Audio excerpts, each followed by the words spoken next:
Saya ingin sentuh sedikit tentang MCMC pada 30 April yang lalu. Datuk Seri Ketua Polis Negara telah membuat satu sidang media yang sepatutnya mengguncang pemikiran kita sebagai sebuah negara.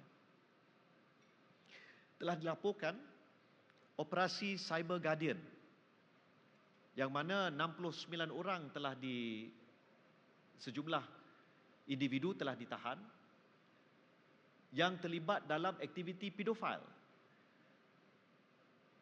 Tuan-tuan puan-puan tahu ya, faham ya apa itu pedofil? Penjenayah seksual yang memangsakan kanak-kanak. Sejak dilakukan OPPIDO 1 pada hujung 2024, OPPIDO 2 pada pertengahan tahun lalu dan Cyber Guardian baru-baru ini, jumlah pedofil yang telah ditangkap, ditahan, diberkas dalam negara kita jumlahnya 117 orang. 117 orang. Dengan jumlah fail video jijik jelik yang I would never want any of you to witness these videos, yang sangat merosakkan masyarakat kita. Jumlahnya beratus ribu.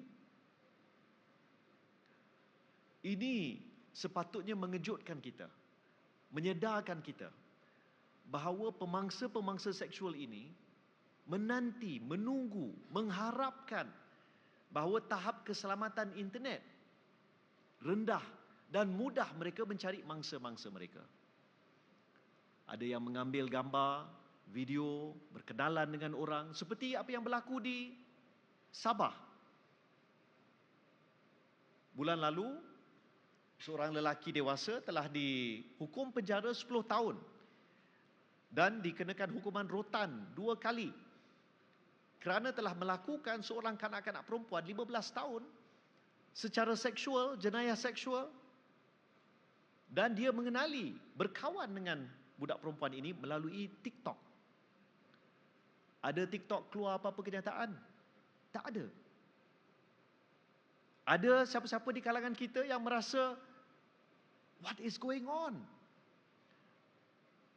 Sebagai seorang bapa dan YBTM sebagai seorang ibu, dan kita semua mengenali begitu ramai anak-anak, kanak-kanak. Kita nakkan bukan hanya internet yang laju, internet yang murah, internet yang meluas, tapi paling penting, internet yang lebih selamat, terutama untuk kanak-kanak.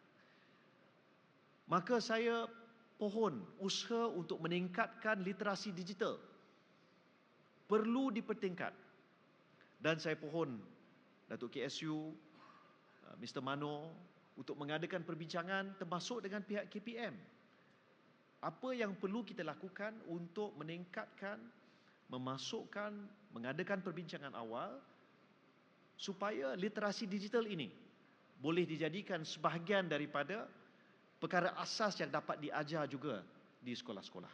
Mungkin melalui program ataupun kelas RBT sebagai contoh. Tapi ini penting. Anak-anak Gen Z secara natural kalau melihat kepada satu skrin akan swipe. Internet adalah second nature, adalah sangat biasa untuk mereka.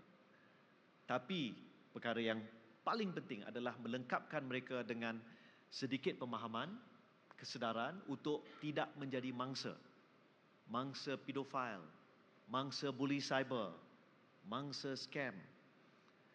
Jadi kita perlu pertingkatkan usaha kita di pihak MCMC dan dengan kerjasama pelbagai pihak, saya percaya anak-anak kita akan insya-Allah lebih selamat.